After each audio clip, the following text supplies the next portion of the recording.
Alright, Poke people, welcome back to another Pokemon Pocket TCG video, and in today's video, we're going to be going through the top 3 decks to build if you are just starting the game, or if you're trying to save resources, or just, like I said, beginning the game in general. So, in today's video, we're going to be going through what, in my opinion, are the best 3 decks, the easiest decks to build within the Genetic Apex series. Now, it obviously depends on where you guys want to summon early on to build up some of your cards and build up what decks you want to build, because obviously if you open Pikachu packs, you're going to pick up the Lightning Mons.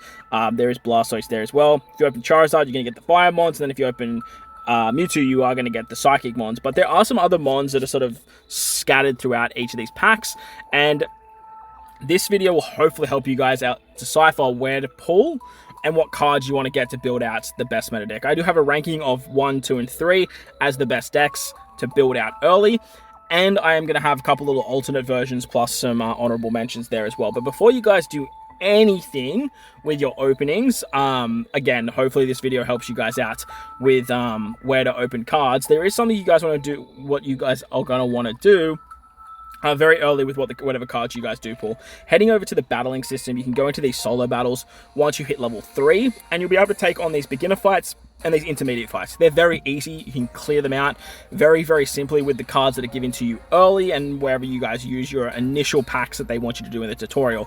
Hopefully, like I said, by the end of this video, you guys will understand where you guys want to utilize those particular packs, and if you're doing rerolls and stuff like that, that's going to help you guys out as well. But if you take down these particular fights, you actually get a particular currency within the game that allows you to go into the shop and use that currency to pick up some of the staple cards on a lot of decks. So what you want to do is beat a couple of those fights with whatever cards you have, and see these little like shop cards here. You can use these to pick up some supporter cards over in this shop. And what you want to do is buy 2 Professor's Oaks, if you don't have some already, 2 Potions, 2 X Speeds, 2 Pokeballs, and a red card. Those cards are pretty much going to pop up as staples on not only all the decks you guys are going to see in today's video, but pretty much in all of the meta decks moving forward. The decks that you guys are seeing in today's video are decks that can be morphed into the meta blends, so you'll be able to work on them in the future for whatever you guys want to build. But with that said, let's take a look at the decks. So before we dive into the top 3, I do want to give a couple of honorable mentions in Charizard and Mewtwo. Obviously, you can open Charizard packs, you can open Mewtwo packs, and as I mentioned, you are going to pick up said cards to build out their decks. Now, both the Charizard deck and the Mewtwo deck are very, very strong, and you're probably going to see in a lot of meta videos, Mewtwo is one of the best decks in the game, but Charizard deck is very, very slept on, and it is definitely one that I wanted to highlight. If you are going to be summoning over on the Charizard pack, then you are going to pick up a lot of these mons. The reason I don't have it in the top 3 best decks to build out early is because to make the deck really function, you need to have 2 Charizard EXs and 2 Moltres EXs. Obviously, pulling a lot of EX cards can be a little bit challenging early on. You obviously will get them as time goes on, but having to like build a deck around 4 EXs can be a little bit of a struggle. As you guys will see down here though, I do have the 2 Professor's Researchers, the 2 Pokeballs, the red card, the X Speeds, and the Potions.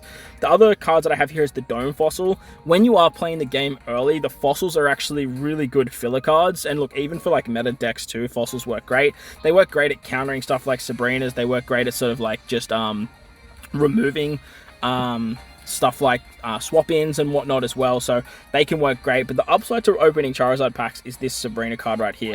If you guys aren't opening Charizard packs early, I would highly recommend using your pack points to buy at least 1 Sabrina. She's only 70 pack points, which is ridiculously cheap for these supporter cards. And she's going to find her way in literally every single deck. If you're running 1 of them and a red card, you're doing very good disruption. If you can run 2 of them and a red card, that's even better. But if you're not opening Charizard packs, then Sabrina is definitely going to be one that you want to pick up over in the support packs, which I'll touch on in a sec. But like I said, Charizard's main problem for early players is you are going to need to pick up these 2 particular EX cards.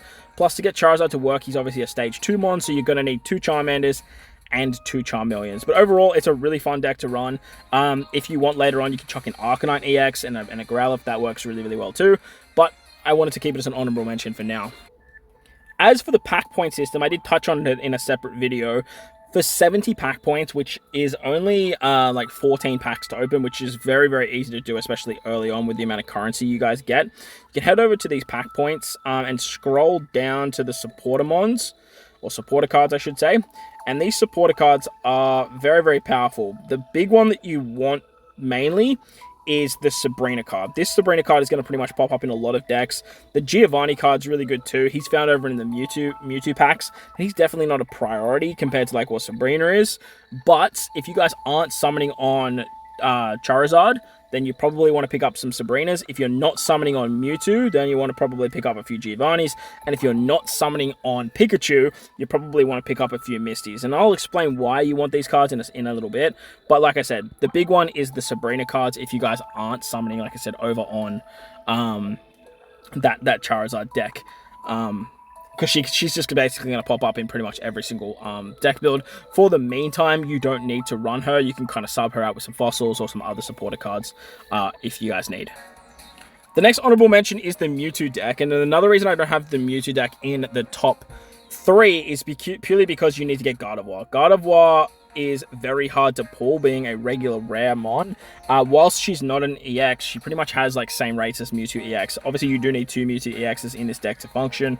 He is the core to what you're trying to do. So if you don't have 2 Mewtwo EXs, this deck's really not going to function all that well. Plus, being able to pull 2 Gardevoirs on top of having the two like Roltzers and Curliers can be a little bit challenging. The upside to summoning over on the Mewtwo packs is you can get your hands on Giovannis. Giovannis are great to add to particular decks. I have the Old Amber here because, like, again, fossils are really, really good at substituting cards in. But if you guys don't have those Old Ambers or you don't have the Sabrinas, again, you can put in those Giovanni cards that work out really, really nicely as well. So don't stress if you don't have the Sabrina. But like I said, with the Charizard pack and a little bit earlier, I would highly recommend picking them up with pack points or trying your luck with Wonder Picks to try and pick up Sabrina cards.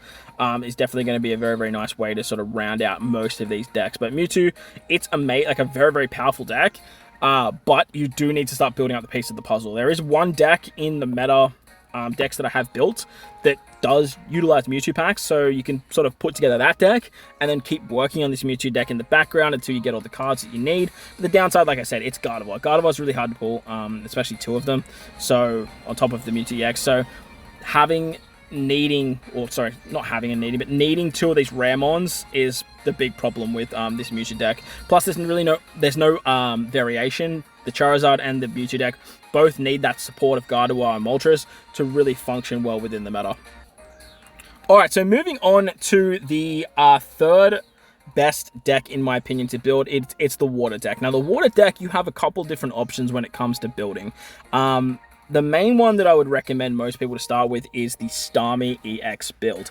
Starmie can be found over in the Charizard packs. Again, if you're summoning on Charizard, you have the ability to not only build the Charizard deck in the background, but you have the ability to pick up Sabrina cards. Sabrina cards are absolutely fantastic. The downside is the Water deck heavily relies on this Misty card. Misty's found over in the Pikachu packs. So if you guys aren't summoning over on the Pikachu pack, you do want to pick up this card with your pack points. Very important that you guys do that, because if you're running any Water deck, Misty is something that you definitely want to bring. The upside to this deck, though, is Misty isn't like a need for the deck to work. It just makes the deck better. As you can see, we have the Professor's Research, the Pokeballs, the red card, the Potion, and the X-Speeds. And then as for the other mons in this deck, I actually have Psyduck. Psyduck is a really powerful mon because when you use Headache, the opponent can't use supporter cards from their hand during the next turn. So you can use Psyduck, hit Headache, and Psyduck is found in any pack. So once you have your 2 Starmies, you can basically go over to any pack you like and start building out the rest of your other decks because you already have Psyduck available. The evolution of Golduck is also found in any pack. Aqua Edge hits for 70 damage, 90 HP is really, really nice. You can hit really hard with this particular mon on a 2-drop, and that way you've kind of rounded out your basic mons. As for Staryu's found over in Charizard as well, alongside Starmie, and obviously you need this Staryu to evolve Starmie. And once you get Starmie out, Starmie's really, really good because you have the ability to retreat for free and hit 90 damage for a 2-drop with 130 HP. Once you guys do the Lapras event too, you have Lapras EX that you can throw into this deck as well, and it actually works really, really nicely. Again, you kind of want to have the Misty card just to sort of get a little bit more energy, add some energy stability.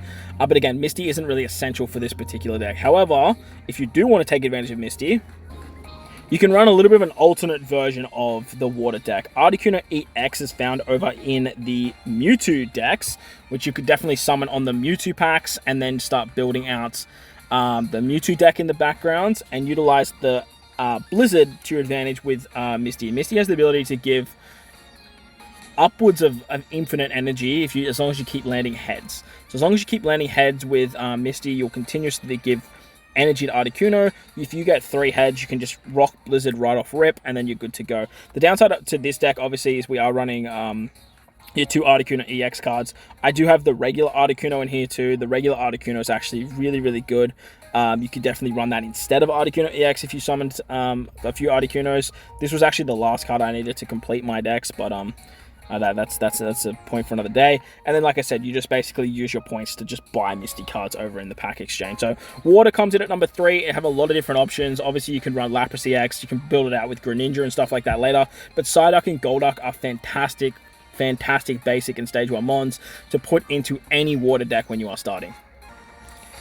Deck number 3 is the Marowak deck. Now, when you start the game, it gives you the option to open 1 pack. If you select the Mewtwo pack, which I would highly recommend everyone do, you actually get Marowak EX for free. It's a built-in pack where no matter what happens, you always get the Marowak EX. So you're going to be starting in a really good spot with having at least one of these EX. When you do your summons over on the Mewtwo packs to get more Marowak EXs, you are going to pick up Cubone along the way. I believe they give you a Cubone in that same pack, so that way you can obviously use your Marowak EX. And then you just need one more Cubone to fill out the deck with another Marowak EX. The rest of the deck is just built up of all of those support cards, as I mentioned. We have Giovanni, because obviously Giovanni's found in the Mewtwo pack. The old Ambers are found in the Mewtwo packs as well. Again, these are just cards that you can replace with anything. And there are a couple of really good basic mods that I'm going to touch on at the end of the video that you can kind of just throw into any of these decks if you guys are struggling. Realistically, you only want to chuck them in the water or the Marowak deck. The cards that you really want to look for in terms of regular basic ones to throw in this particular deck is either Farfetch'd or some just standard fighting mons like what's his name? Like Hitmonchan and Hitmonlee. They're going to be like the 2 mons that you can kind of just throw in as basic mons. You can use Hitmonlee to attack bench mons as well, which is actually really, really good.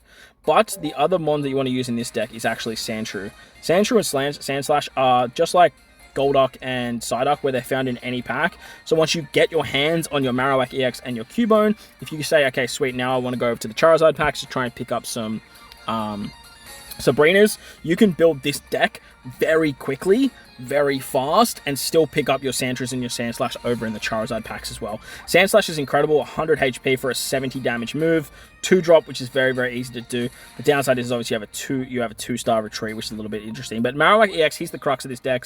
With his Bone Meringue, you flip 2 coins. For each head, you get 80 damage. So you can potentially do 160 damage with 1 attack. However, you could potentially do 0 damage with 1 attack. This 160, though, is basically going to kill anything very, very quickly, very, very easily on a stage 1 mon. Charizard is pretty much the exception to the death. Venusaur and Blastoise can obviously tank it as well, but they're obviously all stage 2 mons, stuff like Dragonite as well being a stage, well, even actually Dragonite goes down because he's got 160 HP, so this will take down a Dragonite, this will take down a Mewtwo, this will take down a Pikachu EX, this will take down any of the bird EXs as well, which is really, really strong. So Marowak is just, he's fantastic. Another upside too is this is a fighting deck which counters Pikachu, and Pikachu is the deck that sort of runs rampant across the meta at the moment. So very, very easy deck to build, very underrated deck, and if you're looking for something strong early, this could definitely work for you guys, whilst building out cards from the Mewtwo packs for Giovanni's, and then moving over to, say, Charizard for those Sabrina cards. The fact that you get 1 Marowak EX right off a rip just makes it very easy to build out, because literally all you need is 1 EX. You need to pull 1 EX card within your travels, and that way you can build out the rest of the deck with like Cubones being common and whatnot. So that's the Marowak EX deck. It comes in at number 2 as the easiest to build and best to build early. Let's take a look at the best deck now. And coming in at number 1 is the Pikachu deck. Pikachu is absolutely fantastic. Pikachu EX is probably one of the best EX cards in the game, and you can build a variety of different decks with the Pikachu stack. On top of the Pikachu deck being very, very good, you can actually pick up the Misty card over in the Pikachu packs too, so you can start building out those water decks. And because you can get Lapras EX for free right now, you already obviously have a very good EX Watermon with a very good deck that can take down that particular event. So I have 2 different setups for you with this video. The first setup is we are running 2 Pikachu X's and we are running 2 Raichus. Raichu and Lieutenant Surge is a very, very strong combination. And if you can get Raichu to sort of substitute in, you can start hitting for 140 damage. However, the downside to this is Raichu is a rare card, and Raichu can be a little bit hard to pull, but it gives you options with not needing stuff like Voltorb and Electrode. Voltorb and Electrode are absolutely fantastic. Electrode especially has a 0 retreat cost, so if you do get Sabrinaed in, you can actually retreat very, very easily. And with Voltorb being a 60 HP mon, it actually works out quite nicely. We have Pikachu in here too to evolve into Raichu, but the crux of your damage is going to come from this card right here. Pikachu EX can do 30 damage depending on how many electric mons you have benched. So upwards of 90 damage very quickly on a 2-drop. It's very, very consistent, and you can easily get this done with the amount of basic mons we have on the team. So Voltorb's great, Electrode is obviously a really good evolution, Pikachu's exceptional too, and with this we have 6 basic mons that we can kind of get in very quickly. You do need to make sure you're running your 2 Pokeballs. You obviously want your 2 Professors Researchers, and Lieutenant Surge is there to sort of help out Raichu. However, as I mentioned, Raichu is a rare card, so what you can do instead is sort of just funnel straight into Pikachu EX. And this one's probably a little bit more secure. However, it does run Zapdos EX as well. Now, Zapdos EX is definitely not essential here. You can definitely replace Zapdos EX with something like Pinchurchin. Is a very, very good card to actually utilize instead of this mon. Any basic electric mon that has good HP is going to literally take its place. But I figured that summoning Raichu is probably easier than summoning something like Zapdos. But in saying that too, you can use the regular Zapdos here. You can still run your Voltorbs. You still have your Electrodes, which work great. And if you guys don't pull 2 copies of each of these mons, you can easily just substitute in stuff like Helioptile and Heliolisk. You can easily use stuff like Blitzel and Zebstrika. You can use Magneton and Magnemite. There's a lot of very, very good versatility within Electric, and all of it is found within the Pikachu EX deck. So I would highly recommend throwing all your resources early into Pikachu deck to build out just a really solid Pikachu deck. It's going to carry you through the entire start of the game, and on top of that, it's not only going to work great in PvP, but it's also going to take down water decks. And right now we have that Lapras event. Pikachu with the Raichu combination is going to work exceptionally well over there. Not saying that other decks can't get it done too, but the Pikachu deck is going to work absolutely fine to get your Lapras cards as well. But that's going to wrap up the video. Hopefully it gives you guys a little bit of insight if you guys are starting the game, and what the best decks to build very early for your account to save stuff like Hourglasses and not sort of go willy-nilly on a total amount of spending. But let me know what you guys are running and what you guys started with in the game in the comment section below. While you're down there, belt the like button, hit the subscribe button, do all that good stuff. Most importantly, wherever you guys are in this beautiful world, please remember to enjoy the rest of your day. As always, homies, thank you all for watching, and I'll catch you all in the next one. Loads!